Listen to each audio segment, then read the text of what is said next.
देवे गौरवाणी प्रचारिणे निरविशेष शून्यवादी पाश्चात्यवेशतारिणे। जय श्री कृष्ण चैतन्य प्रभु नित्यानंद श्री अद्वैत गदाधर शिवासादि गौर भक्तवृंद।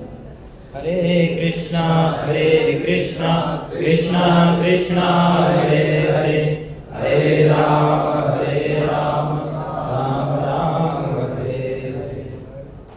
हरे कृष्णा। तो आप सबका स्वागत है भगवत गीता और आज के इस चर्चा में। तो आज हम जो डिस्कस करने वाले हैं बहुत ही यूनिक टॉपिक है, आप सबने पढ़ा होगा। क्या है? Dare to be dare. किस तरह से हमें अलग बनना है, अलग होना है, इसके बारे में। तो आज हम इसके ऊपर चर्चा करेंगे।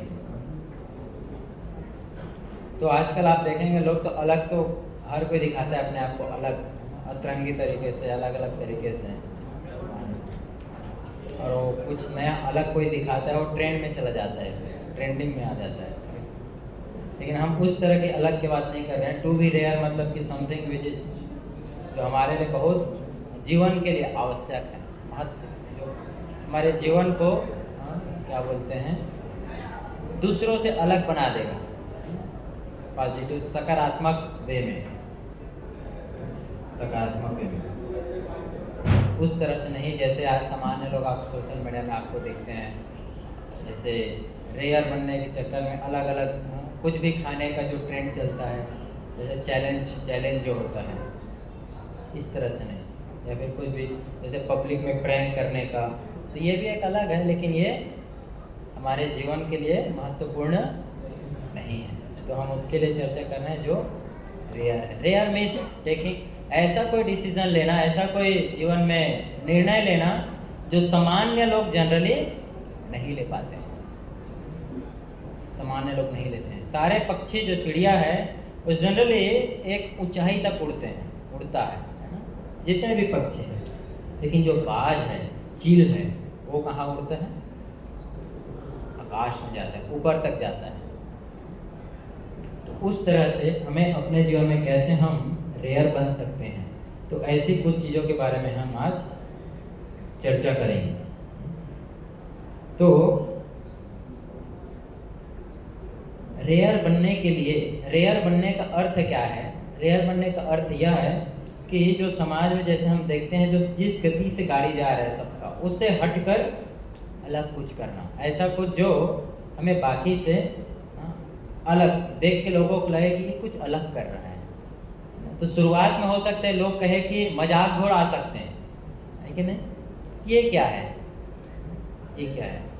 जैसे मुझे याद है जब मैं जॉब कर रहा था, ये जॉब करके जब जॉब छोड़ने की बात कहा कि मैं जॉब छोड़ूंगा, तो बोला कि अच्छा कहाँ पैकेज लगा इससे अच्छा। तो फिर मैंने बोला पैकेज तो लगा है अच्छा, लेकिन उसमें सैलरी कुछ नहीं मिलता है। तो उनको क्या लगा ये, हाँ, उनके लिए क्या था, अरे पागल है तू, इतना अच्छा छोड़ेगा, क्या होगा तेरा। तो ये इस तरह से जो अलग निर्णय लेने की जो कैपेसिटी है वो कैसे आता है। तो भगवत गीता में भी भगवान जो है रियलिटी के बारे में बात करते हैं। भगवत गीता जब आप पढ़ेंगे तो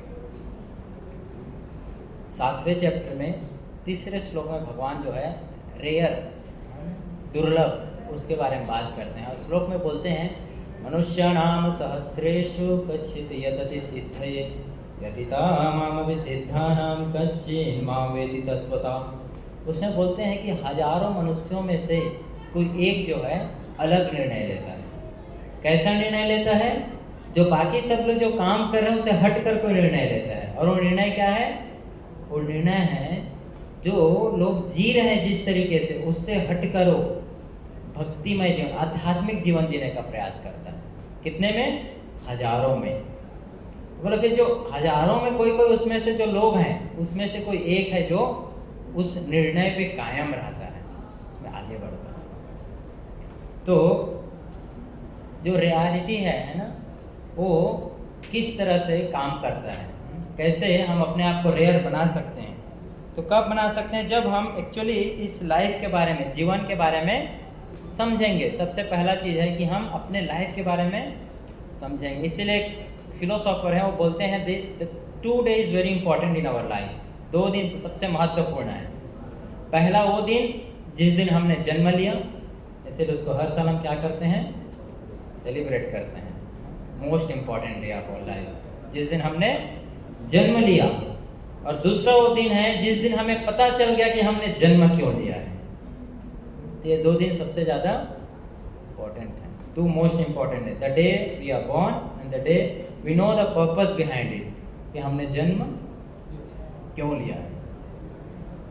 तो इसलिए ये चीज़ जानने का प्रयास करना चाहिए। पर्पस, तो पर्पस के लिए सबसे पहला चीज़ है वो है प्रश्न, क्वेश्चंस, कि हमें क्वेश्चंस पूछना कि किस तरह के क्वेश्चंस, ऐसे क्वेश्चन जो हमारे पर्पस को डिफाइन कर सके।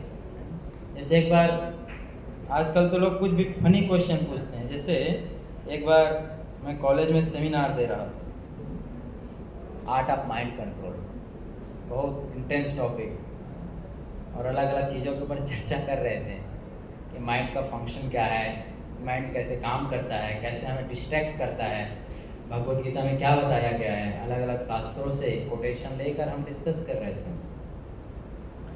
और लगभग 45 घंटे डिस्कशन के बाद जब पूछा कि कोई प्रश्न है आप लोग का, तो एक लड़का जो है बहुत तेज़ी से अपना हाथ उठाया। मुझे लगा कुछ बहुत अर्जेंट क्वेश्चन होगा, ऐसा क्वेश्चन जो बहुत रिलेटेड होगा। पूछता है, सर अगर बिल्ली रास्ता काट दिया करे तो हम क्या करें? जब रास्ते में जा रहे हैं बिल्ली रास्ता काट दे तो हमें क्या करना चाहिए? तो मैं बोला, इतना हमने डिस्कशन किया 1 घंटे, और इसके मन में क्या चल रहा है? अगर बिल्ली रास्ता काट दे तो क्या जवाब देना चाहिए उसको? जवाब दिया कि हो सकता है बिल्ली को जो है आपसे ज़्यादा अर्जेंट कोई काम था तो इसने ट्रैफिक को देखे बिना आप निकल गई पहले। तो इस तरह का क्वेश्चन है, ऐसे क्वेश्चन जो लाइफ के लिए रिलेटेड है, इम्पोर्टेंट है डिसीजन मेकिंग। जैसे अभी गणेश चतुर्थी चल रहे हैं, तो ट्रेन से अभी आ रहा था ऋषि, तो ऐसी चर्चा चली, तो बहुत सारे लोग बैठे थे। तो इसमें से एक प्रश्न पूछता है कि महाराज, गणेश जी का जो सिर है वो काट दिया गया था, हाँ, और नए सिर लगाया गया, हाँ, तो नया सिर लगाया गया तो पुराने वाले सिर का क्या किया गया?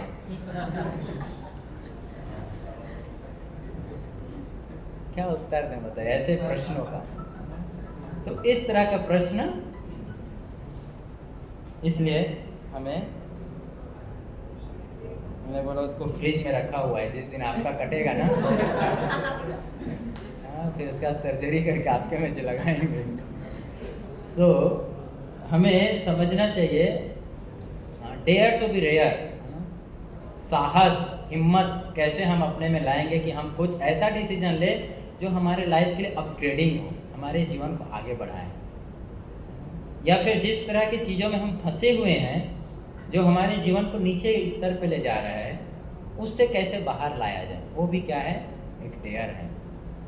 जिस चीज़ में हम फंस चुके हैं, जो हमारा समय खा रहा है, जो हमें अपग्रेड होने नहीं दे रहा है, उससे बाहर कैसे निकला जाए। इसलिए सबसे जो रेयर है इस संसार में, वो रेयर है स्पिरिचुअलिटी प्रैक्टिस करने का जो डिसीजन है, वो सबसे रेयर बताने गया है। मनुष्य नाम सहस्त्रेषु, हजारों मनुष्यों में कोई एकाध विरला प्राणी होगा जो इस तरह का निर्णय लेगा, इस तरह का डिसीजन बनाया कि मुझे समझना चाहिए कि जीवन पर्पस क्या है लाइफ का। तो ये एक रियलिटी है ना, रियलिटी। इसे हमें जानना चाहिए, समझना चाहिए और प्रयास करना चाहिए कि जो जीवन का सत्य है, जीवन का जो असली ज्ञान है, true knowledge of the life of the God, जीवन का जो सत्य है या भगवान, इसको जानने की जो इच्छा है ये बहुत ही दुर्लभ है। और इसको जानने के प्रयास करना और उसमें आगे बढ़ने का जो डिसीज़न है वो बहुत हिम्मत वाला कार्य है। और इसको करने के लिए व्यक्ति को डेयरिंग होना पड़ेगा। डेयर यानी कि उसको कन्विक्शन, उसका फेथ स्ट्रांग होना चाहिए। ऐसे एक बार हमने एक यात्रा निकाला, जैसे अभी हम वृंदावन जा रहे हैं कुछ दिनों में, वैसे एक बार यात्रा निकाला गया। 100 बच्चे सुपर लोग आए थे। यात्रा के बाद जनरली हम फीडबैक ले रहे थे, तो एक लड़के को कॉल किया मैंने कि कैसा लगा आपको यात्रा, क्योंकि वो आ नहीं रहा था प्रोग्राम में। यात्रा पे गया था, बहुत अच्छे से एंजॉय भी किया, लेकिन यात्रा के बाद जब प्रोग्राम्स हुए तो उसमें आना बंद कर दिया था, नहीं आ रहा था। क्या हुआ पूछते हैं, तो हरे कृष्णा प्रभु आप नहीं आ रहे हैं कुछ दिनों से? बोले कि हाँ प्रभु जी। क्यों, यात्रा अच्छा नहीं लगा आपको? नहीं, यात्रा तो बहुत अच्छा लगा। प्रसादम अच्छा नहीं था क्या? नहीं, प्रसादम भी बहुत अच्छा था। तो रहने का वो भी अच्छा था, घूमन वो भी बहुत अच्छा लगा। हम घूम गए, सब तरफ घूम रहे थे, विजिट किए, क्लास बहुत अच्छा था प्रभु जी, बहुत अच्छा लगा। मतलब सब कुछ अच्छा है, फिर आप आ क्यों नहीं रहे हैं? अरे प्रभु जी अगर मैं 2-3 बार आ गया ना तो मैं भी आपकी तरह बन जाऊंगा। तो मैंने डिसीजन लिया कि अब मैं नहीं आऊँगा। तो आपको जो है ये चीज़ इसकी बात की जा रही है कि जो रियलिटी भगवद गीता में भगवान श्री कृष्ण बोलते हैं। इसलिए भक्ति का या फिर आध्यात्मिक जीवन में जो पढ़ने का जो डिसीजन है इस समय, इस एज में, वो बहुत आवश्यक है। बहुत ज़रूरी है कि हम इसको नेग्लेक्ट ना करें, इस चीज़ को सीरियसली लेने का प्रयास करें, और जो भी डाउट्स है वो डाउट्स को क्लियर करें, संशय को क्लियर करें। क्यों? क्योंकि भगवद गीता में भगवान बोलते हैं संशय आत्मा विनश्यति। बोलेगा अगर किसी में डाउट है, जीवन को लेकर संशय है, तो उसका क्या हो जाएगा? विनाश। विनाश यानी कि वो प्रगति नहीं करेगा जीवन में, जीवन के लक्ष्य को नहीं पाएगा, वो हमेशा गोल गोल घूमता रहेगा जीवन में और कभी अपने गोल को अचीव नहीं कर पाएगा। पूरा जीवन ऐसे ही घूमता रहेगा। अंतिम समय बोलेगा पता नहीं क्या किया जीवन में। अभी ट्रेन में आ रहा था, तो एक उत्तर प्रदेश से एक प्रभु जी थे। प्रभु जी मतलब बूढ़े से थे, बूढ़े हो गए थे, और हाथ में जो है बढ़िया गुटका बोलते हैं ना, उसको मल रहे थे, और फिर मुँह में लात लगाए डाले, आप अच्छा कर रहे हैं, आप अच्छा, हमारा तो जीवन बीत गया। बोले नहीं आप भी करिए। नहीं अब तो हमारा उम्र बीत गया, अभी बहुत रिस्पॉन्सिबिलिटी है। मतलब रिस्पॉन्सिबिलिटी तो चला जाएगा कुछ दिनों में, जैसा आपको देख के लग रहा है। सारे रिस्पॉन्सिबिलिटी आपके तो छोड़ दिया, हाँ निकल जाएगा। नहीं है बहुत रिस्पॉन्स, लेकिन आप अच्छा किए।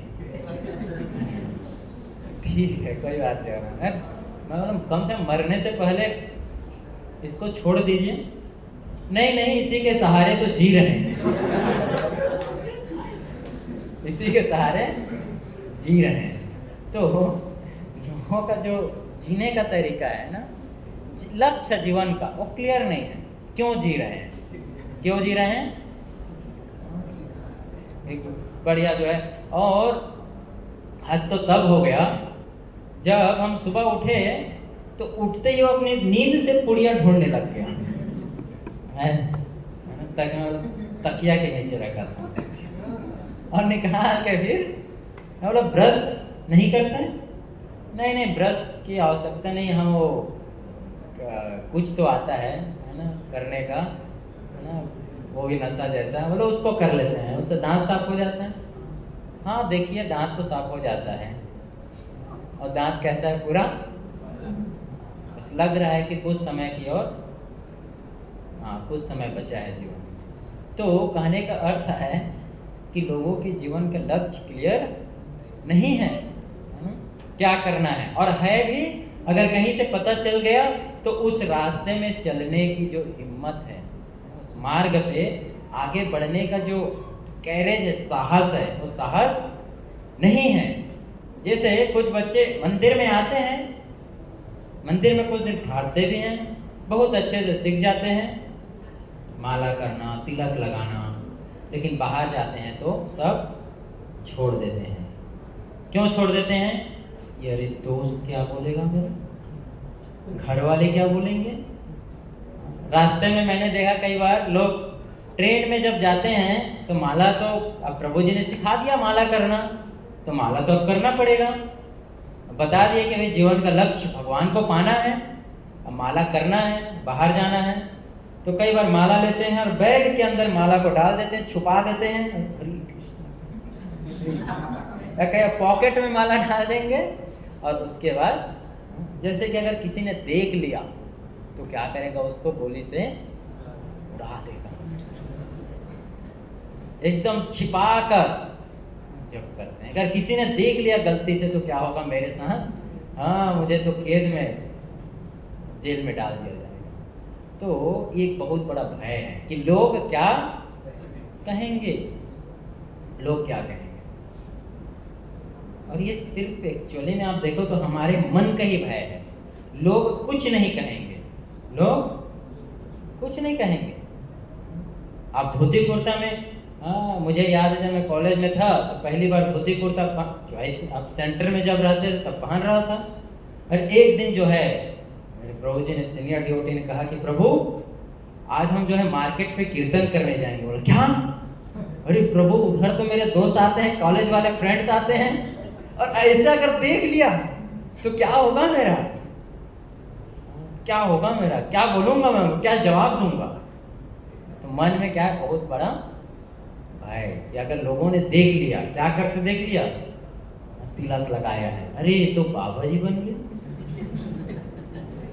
तो इस तरह का जो संशय है, शंका है, ये हमें हटाना चाहिए। लोगों का काम है कहना, लोग तो कहेंगे जो उनको कहना है, उनका हमारे जीवन में कोई अंतर नहीं पड़ना चाहिए, उनका हमारे जीवन में प्रभाव। बल्कि अगर कोई आपसे पूछे कि अरे तुम इस उम्र में माला कर रहे हो, तो उसको बोलना चाहिए कि इस उम्र में आप जो भी ये जो दारू पी रहे हो, नशा कर रहे हो, उम्र है नशा करने की। खुलेआम जो आप देखिए रास्ते में खुलेआम जो है लड़का लड़की एक दूसरे के ऊपर हाथ रखकर चल सकते हैं, लेकिन आप जो है भगवत गीता लेकर रास्ते में नहीं चल पा रहे हैं। वो खुलेआम जो है लाइटर जला के बीड़ी फूंक सिगरेट पी सकता है, लेकिन आप जो है माला नहीं कर सकते। उसको कोई डर नहीं है, उसको ये भी डर नहीं कि उसके पिताजी देख लेंगे तो क्या होगा। लेकिन हमें डर है कि अगर कोई देख लिया तो क्या पता कहीं पिताजी ने खुफिया कैमरा लगा दिया हो। अगर देख लिया हमें धोती कुर्ता में तिलक लगाए हुए, जुहू भी जाने के बहाने में इस्कॉन मंदिर में आ गया और पता चल गया तो क्या होगा मेरे साथ। तो इस तरह से जो प्रश्न है इसे हमें हमारे हृदय से हटाना चाहिए। कब हटेगा? जब हमारा इच्छा शक्ति, दृढ़ इच्छा शक्ति मजबूत होगा, विल पावर, कि मैं जो कर रहा हूँ, जो हम कर रहे हैं, ये कोई सामान्य कार्य नहीं है, ये कोई विरला व्यक्ति कर पाता है। मुंबई में कितने यूथ हैं, कितने युवा हैं, और उसमें से कितने लोग यहाँ बैठे हैं, कुछ चुने गुने लोग, गिने हुए लोग। तो अपने आप में रियलिटी है, अपने आप में दुर्लभ है कि हमें जो है कहीं ना कहीं से पता नहीं, लेकिन कैसे हमें मंदिर का रास्ता मिल गया, मंदिर में हमें किसी ने प्रोग्राम में इनवाइट कर लिया, और ये जरूर है कि हमें पता नहीं कैसे हमने यहाँ से जुड़ गए, लेकिन इस चीज़ का लाभ उठाना ये बहुत जरूरी है, इस चीज़ का लाभ उठाना। इसलिए हमें समझना चाहिए, जानना चाहिए कि ये क्या होता है।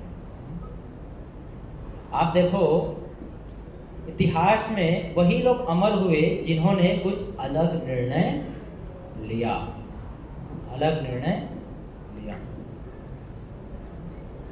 आप सबने भीष्म पितामह के बारे में सुना होगा। भीष्म पितामह के बचपन का नाम था देवव्रत, और देवव्रत से भीष्म बनने की कहानी तो देवव्रत ने एक ऐसी प्रतिज्ञा ले लिया जिस प्रतिज्ञा के कारण देवव्रत का नाम क्या हो गया? भीष्म। भीष्म यानी कि जो अटल प्रतिज्ञा ले लिया है, जो अब उससे कभी पीछे हटने वाला नहीं है। तो भीष्म पितामह जब वो छोटे थे तो अटल प्रतिज्ञा ले लेते हैं, जब उनके पिताजी का विवाह करना था। बताइए, इतिहास के पन्नों का पलटे दें, भीष्म पितामह जो है अपने पिताजी के लिए, उनके विवाह के लिए हाथ मांगने गए थे। बेटा किसके लिए? बाप के लिए। तो सामने जो सत्यवती जो है भीष्म पितामह के पिता शांतनु को पसंद आया था, तो सत्यवती के पिता ने कहा कि मैं तो विवाह कर दूं, लेकिन तुम उसके बड़े बेटे हो, राज्य किसको मिलेगा? तुमको मिलेगा। तो क्या मेरी जो बेटी है उसके जो बेटे होंगे, बच्चे होंगे, वो क्या तुम्हारे दास दासी बनेंगे? तो भीष्म पितामह ने कहा कि ठीक है, मैं प्रतिज्ञा लेता हूं कि मैं राजपाट नहीं करूंगा, मैं राजपाट नहीं करूंगा। तो बोले, उसके पिताजी बोले कि ठीक है, 2 कदम आगे की सोच। ठीक है, शायद तुम नहीं करोगे, लेकिन तुम्हारे अगर बच्चे हो गए तो वो तो बोलेंगे ना कि हमें करना है। तब जो है भीष्म पितामह उस समय देवव्रत अटल प्रतिज्ञा करते हैं, क्या कि मैं देवव्रत प्रतिज्ञा लेता हूं कि मैं कभी जीवन भर विवाह नहीं करूंगा और इस कुरु वंश की रक्षा करूंगा। तो ये अटल प्रतिज्ञा के कारण देवव्रत का नाम क्या हो गया? भीष्म। तो आप देखिए, ये जो चीज है ये आपको इतिहास में और नहीं मिलेगा दूसरा किसी के साथ। इसीलिए भीष्म का नाम जो है अमर है ना। और अमरता का उनको वरदान मिल गया, इच्छा मृत्यु का वरदान। क्यों मिला? क्योंकि उन्होंने कुछ डिसीजन लिया, कुछ अलग डिसीजन लिया। तो इसलिए हमें ये जानने का और समझने का प्रयास करना चाहिए कि किस तरह से जो भक्ति है, आध्यात्मिक जीवन का मार्ग है, ये कितना दुर्लभ है और ये सबको आसानी से मिलता भी नहीं है। और जिसको मिला है वो आगे बढ़ने के लिए भी उसको इस तरह के अपने जीवन में कठोर निर्णय लेने पड़ते हैं। एक बार एक गुरुजी बता रहे थे मेरे को कि एक बार उन्होंने अपने फ्रेंड को कॉल किया, स्कूल फ्रेंड को, उनका भी मैरिज हो गया था। तो मैरिज हो गया था तो उन्होंने कॉल किया, तो उनके जो साउथ इंडियन है तो कॉल किया उन्होंने, तो उनकी जो मैड है उन्होंने कॉल उठाया। तो मैड भी इन्होंने पूछा कि कहाँ है मेरा फ्रेंड? बोले कोई फंक्शन में गए हैं। क्या फंक्शन में गए हैं? क्या बोलते हैं वो? मैरिज एनिवर्सरी में गए हुए थे, है ना। तो कुछ तो मैरिज वेस्टेज इस तरह से बोलने लगे। तो समझिए, मैरिज वेस्टेज क्या होता है? मतलब मैरिज एनिवर्सरी, हाँ मैरिज एनिवर्सरी। तो इस तरह से कई बार जो है कंफ्यूजन लाइफ में हो जाता है। इसलिए हमें जब भी डिसीजन ले रहे हैं तो हमारा जो डिसीजन है वो डिसीजन किस बेसिस पे होना चाहिए? शास्त्र के आधार पे, स्क्रिप्चर्स के आधार पे। और ऐसा डिसीजन जो हमारे जीवन को आगे लेके जाए, आगे बढ़ाए। इसीलिए हमें जीवन में कोई भी ऐसा डिसीजन, परमानेंट डिसीजन नहीं लेना चाहिए टेम्पररी इनकन्वीनियंसेस के कारण। जो टेम्पररी प्रॉब्लम्स लाइफ में आ रहे हैं उसके कारण हमें कोई भी परमानेंट डिसीजन लाइफ में नहीं बना लेना चाहिए। जो टेम्पररी प्रॉब्लम्स है वो थोड़े समय में चला जाएगा, लेकिन उस टेम्पररी प्रॉब्लम के कारण अगर हमने कोई परमानेंट डिसीजन ले लिया तो क्या होगा? फिर वो हमारे जीवन का जो रास्ता है वो पूरी तरीके से बदल देगा। इसलिए जो प्रॉब्लम्स आ रहे हैं उस प्रॉब्लम्स को कैसे सॉल्व होगा, कैसे उसका हमें सॉल्यूशन मिलेगा, इसके लिए हमें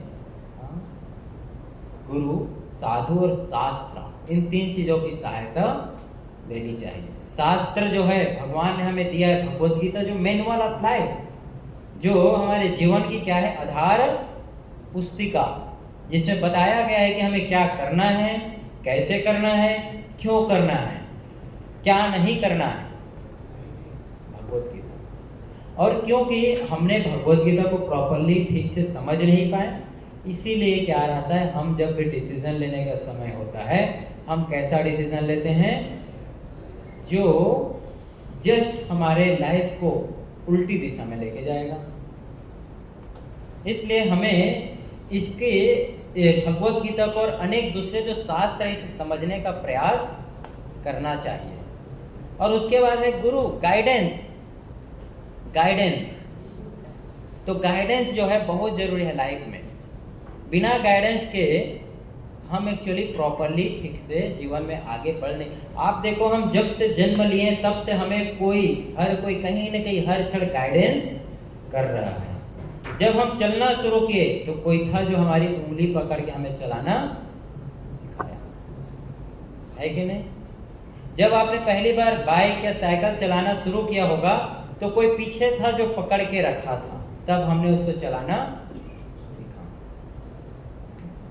जब स्कूल में जाना शुरू किए, एडमिशन हुआ, तो A for Apple, B for ball, इसको सिखाने के लिए भी कोई ना कोई गाइडेंस था।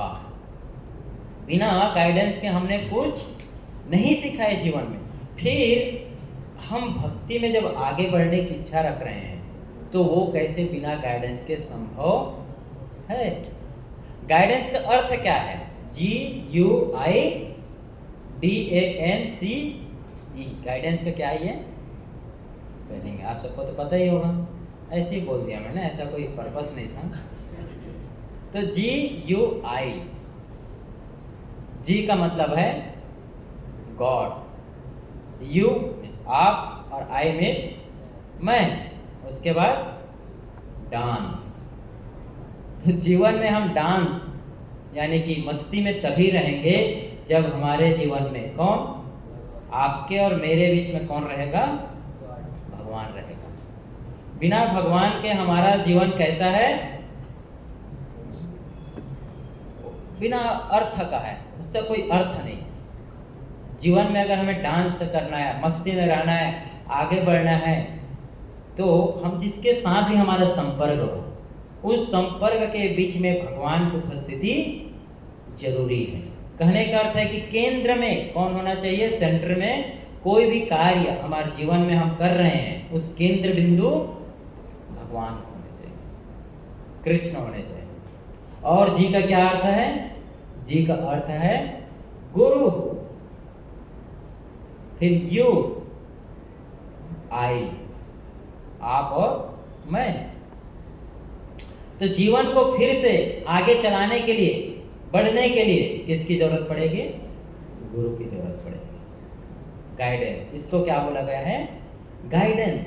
इसीलिए गाइडेंस के लिए हमें हमेशा, है ना, कोई भी परिस्थिति हो, गाइडेंस में रहना चाहिए। जो बिना गाइडेंस का रहता है वो कभी जीवन में प्रगति नहीं करेगा। ये उसी प्रकार से जैसे मान लो कोई समुद्र में नाव लेके गया, समुद्र के बीच में, और कहीं नाव लेके चले गए अपना बोट, और बीच में फंस गया। और फंस गया तो हर तरफ क्या दिख रहा है? पानी ही पानी, सब तरफ, चारों तरफ जहाँ भी नजर घुमा रहा है, कहीं कुछ उसको भूमि दिख ही नहीं रहा, जमीन दिख ही नहीं रहा है, भूमि दूर दूर तक नहीं समझ में आ रहा है किधर है जमीन। अब किधर जाए, उसको किधर जाएगा? हर तरफ पानी ही पानी है, क्या करेगा वो? उसके पास एक ही ऑप्शन, क्या? अब कोई तो गाइडेंस चाहिए, तो क्या लेगा वो अपने साथ? आप देखना, जो बोट में गए होते कंपास लेके जाते हैं, कंपास। वो कंपास से डायरेक्शन देखेंगे कि ईस्ट है, नॉर्थ है, साउथ है। अच्छा, नॉर्थ में जाना है हमें, उत्तर दिशा में जाना है, उत्तर दिशा में ये देश है। तो बीच में फंस गए हैं, वहाँ से निकलने के लिए उनको क्या लगा? गाइडेंस लगा, कंपास लगा। तो आप बताइए, हमारा जीवन है इतना बड़ा अथाह जीवन है, इस जीवन को क्या सही डेस्टिनेशन तक पहुंचाने के लिए गाइडेंस की आवश्यकता नहीं है? बिना हम किसी गाइडेंस के जीवन में आगे बढ़ जाएंगे अपने लाइफ में? नहीं। या फिर जो जीवन का लक्ष्य है वो लक्ष्य प्राप्त कर सकते हैं बिना गाइडेंस के? संभव नहीं है, संभव नहीं। इसलिए हमें ये जानने का और समझने का प्रयास करना चाहिए। जो वाल्मीकि, आपने सुना होगा वाल्मीकि ऋषि के बारे में, वो पहले जब नारद मुनि से नहीं मिले थे, गाइडेंस नहीं मिला था उनके जीवन में, तब वो एक कार्य कर रहे थे। क्या? पशु जीवन, जो जितने भी जानवर थे उसको क्या क्या करते हैं? डकैती। जो भी आते थे लोग जंगल के रास्ते से, उनको क्या करते हैं? मार देता।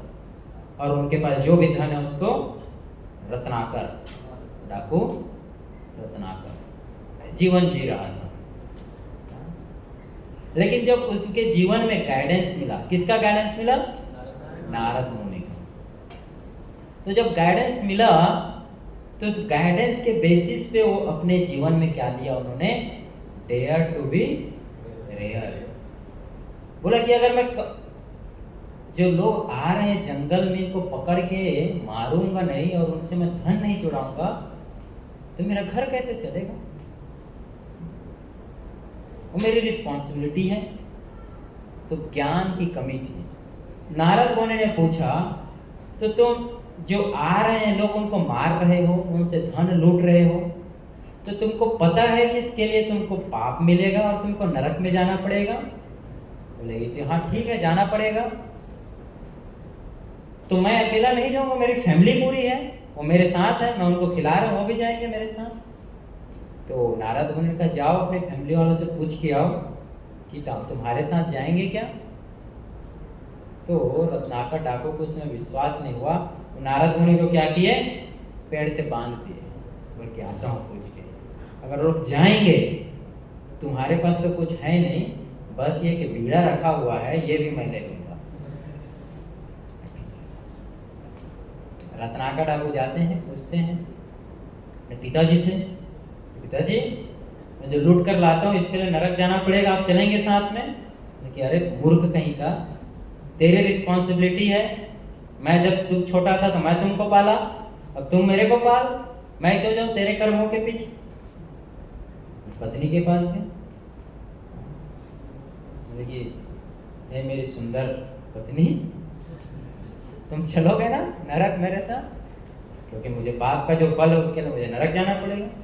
देखिए आपने विवाह किया है, आपकी रिस्पॉन्सिबिलिटी है मुझे पालना, आपके रिस्पॉन्स, मैं क्यों जाऊंगी? आपका कर्म है, धर्म है मुझे पालना।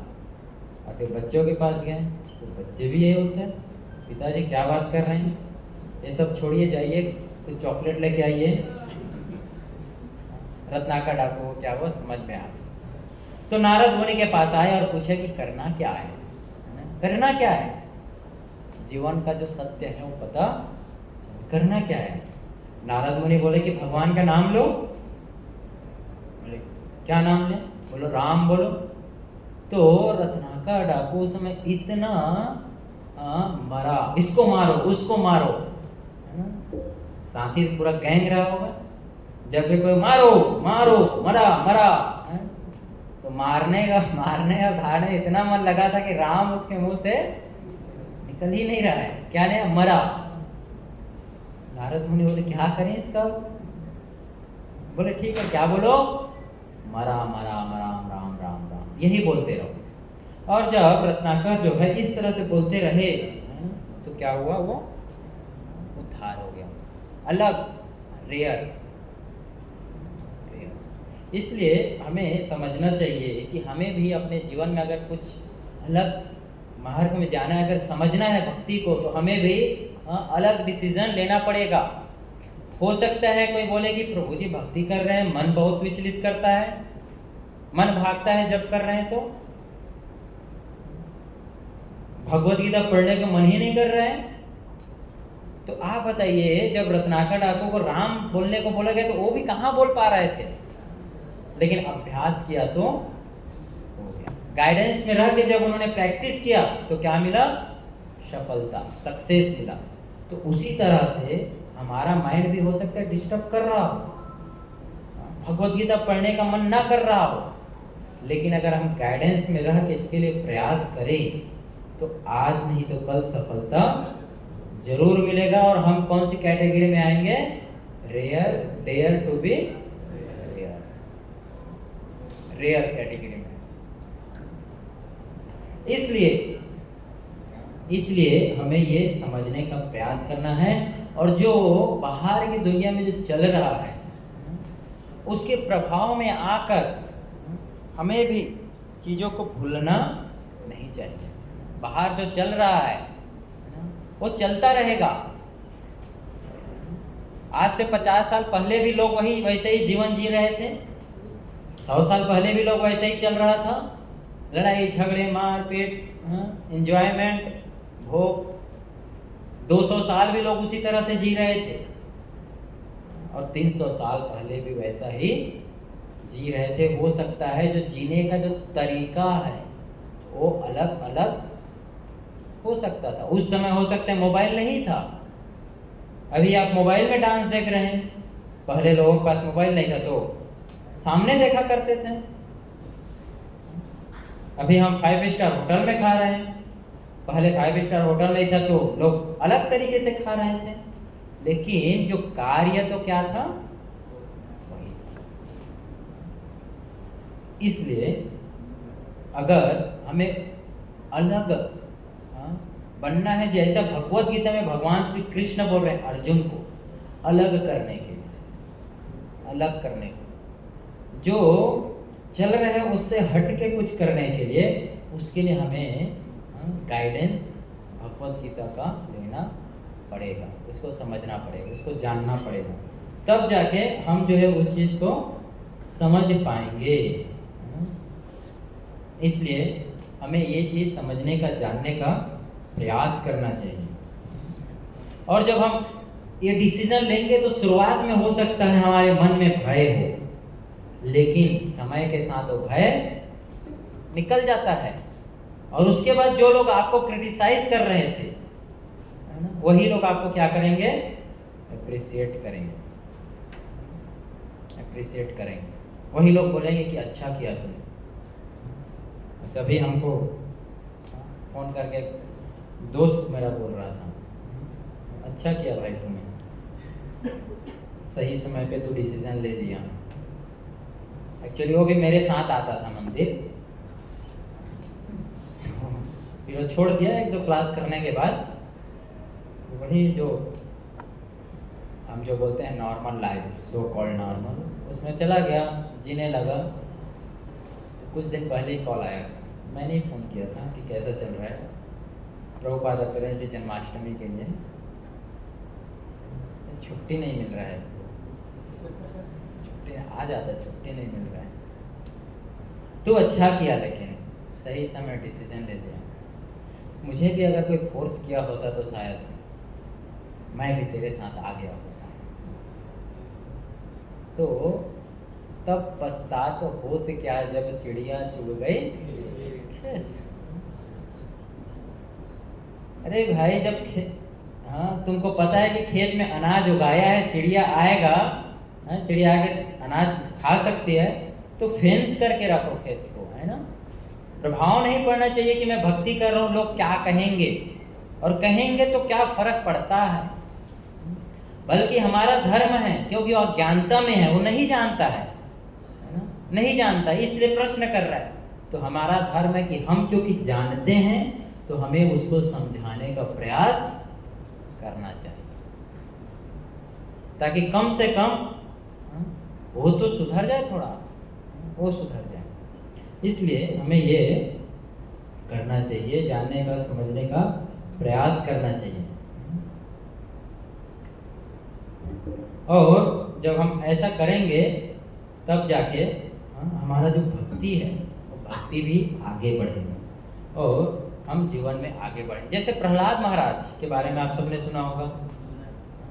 प्रहलाद महाराज रेयर नहीं, वो रेयरों में रेयर थे।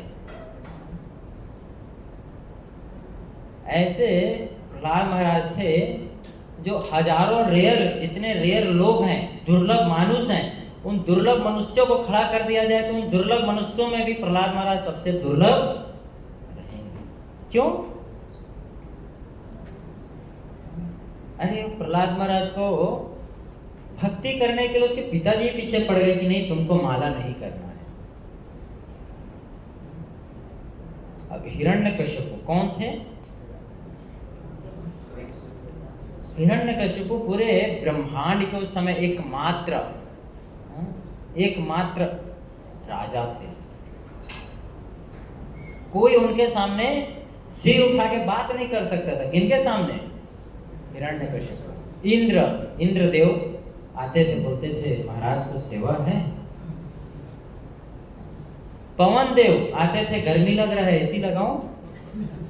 पवन देव। ठंड के दिन में सूर्य देव आते थे, बोले कि ठंडी लग रहा है, थोड़ा गर्मी लाऊं क्या, आग लगाऊं। तो इस तरह से जितने देवी देवता हैं वो सब हिरण्यकश्यप को क्या करते थे, आगे और रोज आते थे और अपना अटेंडेंस लगाया करते थे। ऐसा भागवतम में दिया है। इतना जो है हिरण्यकश्यप ने सबको डरा धमका के रखा था। अब इन सब के बीच में 5 साल का लड़का, जो कोई और नहीं खुद का बेटा है, वो आके कहता है कि आप राजा नहीं हैं, भगवान विष्णु राजा, भगवान कृष्ण है राजा।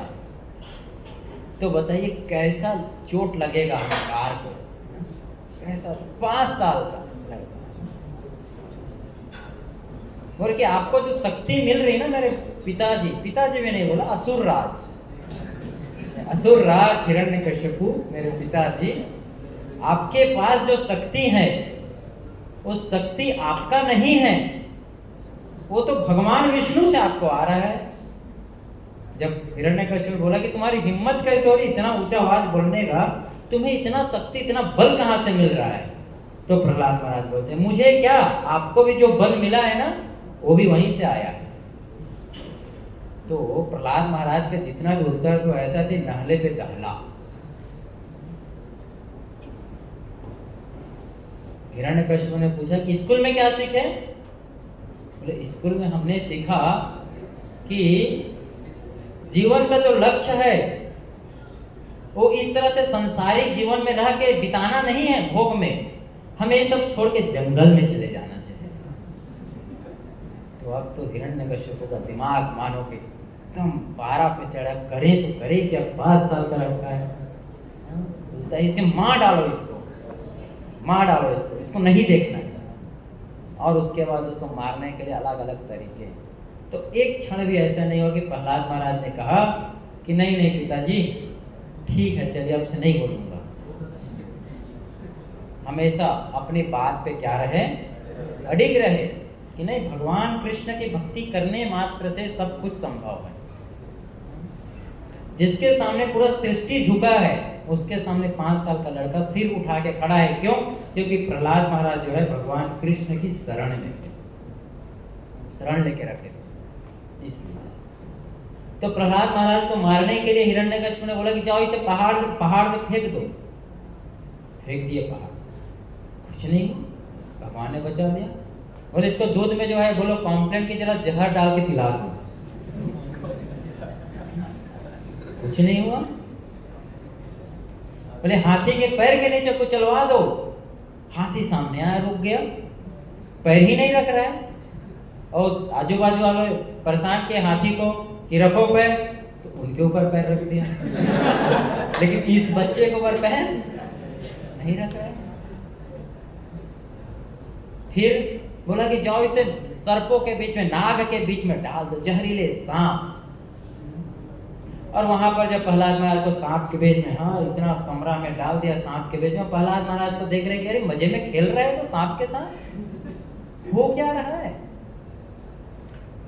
क्या हो रहा है। तो ये जो डिसीजन है प्रहलाद महाराज की, जो भक्ति है, श्रद्धा है, कैसे, क्योंकि वो जो है बाकी लोगों की तरह नहीं किए, बल्कि ये तो हुआ अपने अपने जीवन में। जब उनको स्कूल में एडमिशन करा दिया गया फिर, तो उनके जो गुरु थे संत और अमर्क, तो संत और अमर्क जो है, अब राक्षसों का स्कूल कैसा रहेगा, वहां सिखा रहा था सारे बच्चों को। और वहां कौन पढ़ रहा था, प्रहलाद महाराज जो स्वयं राजा के बेटे थे, और बाकी मिनिस्टर भी थे, हिरण्यकशिपु, उन सबके बच्चे वहां पढ़ रहे थे। हाई प्रोफाइल स्कूल, ऐसे आज भी आप देखें ना जो मिनिस्टर के बच्चे, बड़े बड़े बॉलीवुड स्टार के बच्चे पढ़ते हों, हाई प्रोफाइल स्कूल, इस तरह के स्कूल में प्रहलाद महाराज और संत अमर्क आके सिखाते हैं कि कैसे हमें दूसरे के राज्य को लूटना है, कैसे ज्यादा से ज्यादा मजे करना है जीवन में, और ये सब ध्यान दे रहे थे। फिर घंटी बजी, बेल रिंग हुआ, तो प्रहलाद महाराज अपने सारे फ्रेंड्स को बोलते हैं कि रुको, अभी मैं भी एक क्लास दूंगा। वो तो हो गया, उसका जो रोना था, बोलना था। प्रहलाद महाराज जो है बिना डरे सारे बच्चों को बोलते हैं अभी लंच नहीं करेंगे, रुको थोड़ा। और प्रहलाद महाराज फिर उनको बताना शुरू करते हैं, मानुषम दुर्लभम देवम, बोलते हैं कौमार आज का प्रज्ञा, बोलते हैं कि अपने सारे 5-5 साल के बच्चे सब थे, बोले कि मेरे दोस्तों मेरी बात को ध्यान से सुनो, ये जो मनुष्य देह मिला है बहुत ही दुर्लभ है, बहुत दुर्लभ है, कई कई जन्मों के बाद हमें मिला है, और हमें 5 साल की उम्र से भक्ति करना शुरू कर देना चाहिए। तो सारे बच्चे बोले भक्ति 5 साल की उम्र से, पिताजी वो तो मिशन पे गए हैं। बोले कि जीवन का लक्ष्य वह नहीं है जिसके लिए जो हमारे पिताजी लोग कर रहे हैं, जीवन का लक्ष्य कुछ और है। प्रहलाद महाराज अकेले सबको जो है क्या बना देते हैं, भक्त बना देते हैं, सबको कन्वर्ट कर देते हैं। अब उनके किसी को समझ नहीं आ रहा है कि हो क्या आ रहा है उधर। तो ये प्रहलाद महाराज थे, रेयर कब, जब हम इस तरह का डिसीजन लेने की सोचते हैं, इस तरह के कार्य करते, इस तरह जब हम आगे बढ़ते हैं। इसलिए हमें समझना चाहिए कि भक्ति जो है, भगवान जो गीता में बोलो कितना दुर्लभ है।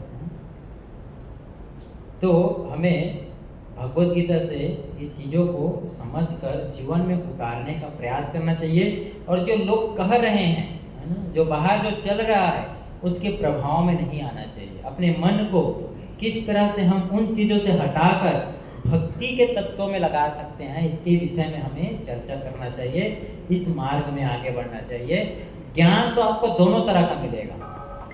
ऐसे भी लोग हैं जो आपको उस तरह का ज्ञान देते रहेंगे, और देने की जरूरत ही क्या है, वो तो बच्चा जो है पैदा होते ही सीख कर आता है।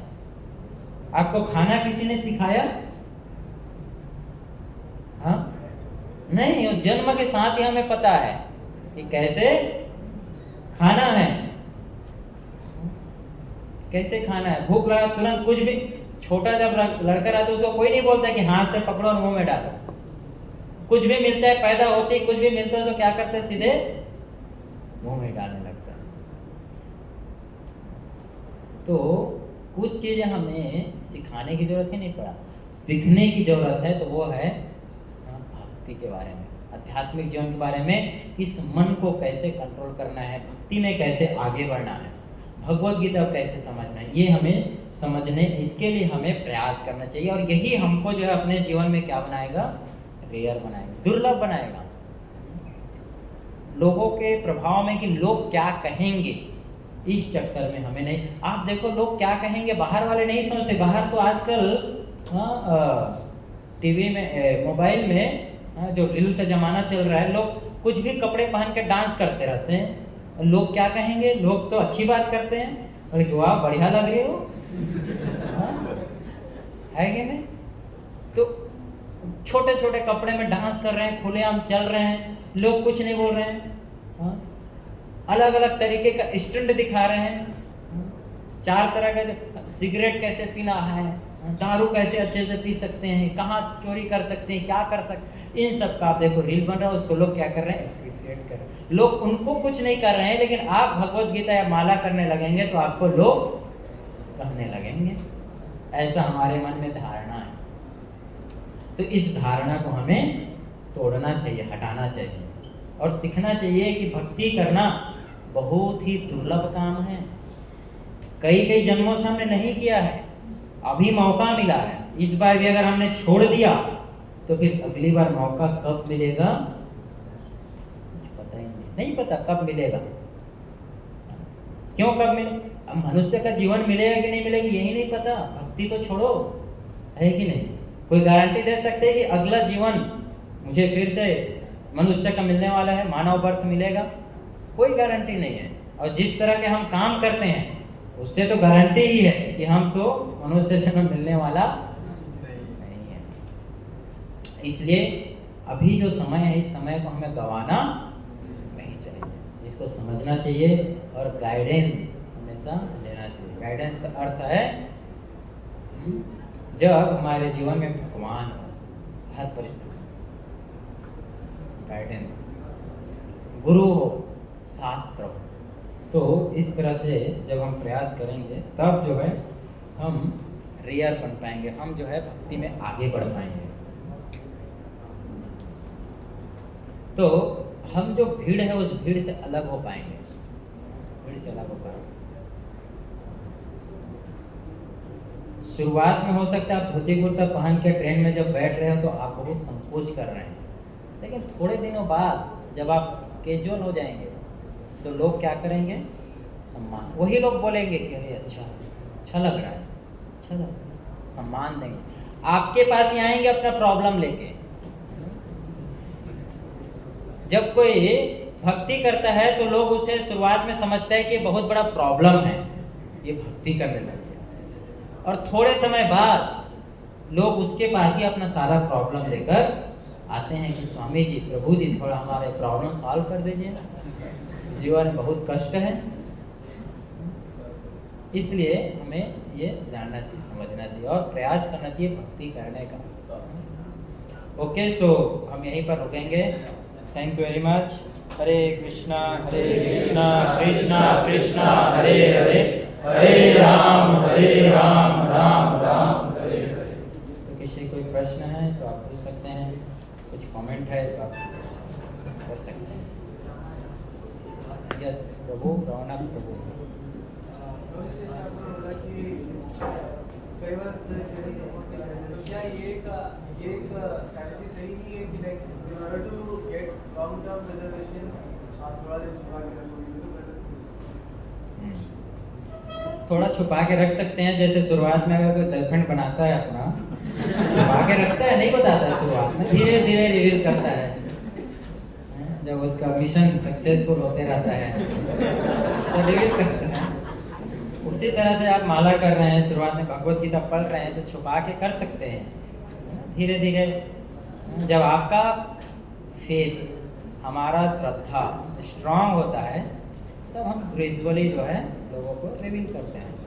और ये भी एक कला है कि लोगों से डील कैसे करना है, आर्ट ऑफ डीलिंग, पेरेंट्स से, फ्रेंड से, वो भी एक कला है। जैसे ऐसी आपकी तरह क्लास में एक लड़का आया था, पहली बार आया था, और उस दिन पता नहीं क्या हुआ, जो स्पीकर क्लास दे रहे थे मेरी तरह, उन्होंने जोर से बल देकर कहा दिया कि हमें मांस नहीं खाना चाहिए, जो मांस खाता है नरक में जाता है। अब वो लड़का शाम को घर गया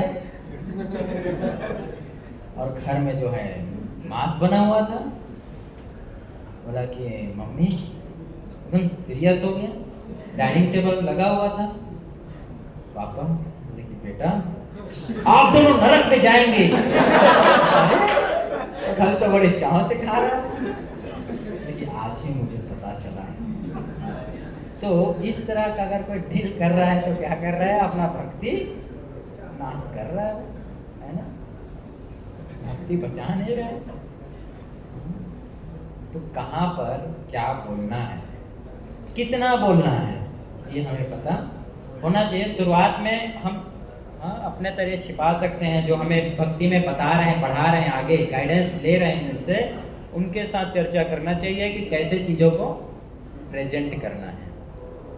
तो शुरुआत में छुपा सकते, और जितना मैं कर रहा हूँ उतना ही किसी को बताना चाहिए। ऐसा नहीं कि मैं खुद 2 माला कर रहा हूँ और लोगों को बोल रहा हूँ तुम्हें 16 माला करना चाहिए।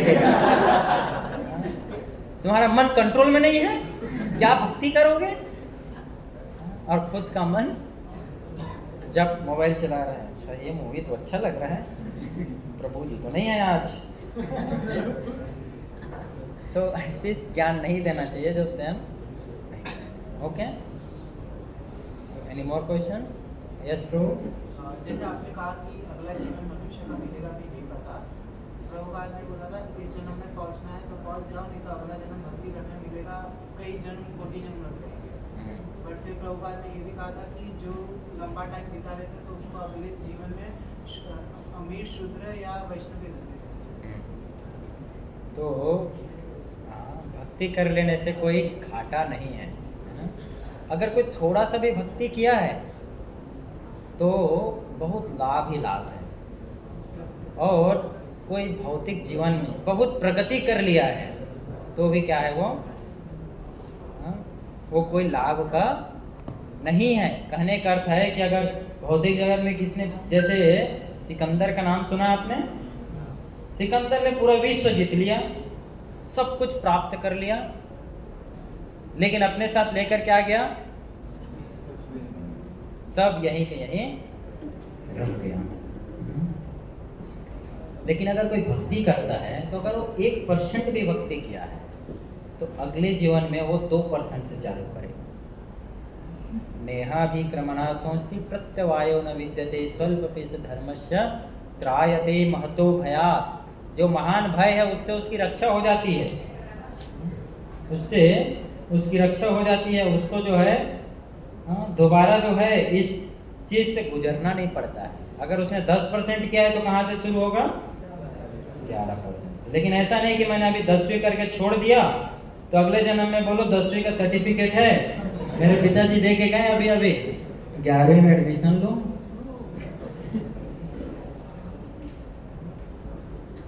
इसलिए भक्ति जरूरी है। Okay, alright. सो और किसी को क्वेश्चन नहीं है?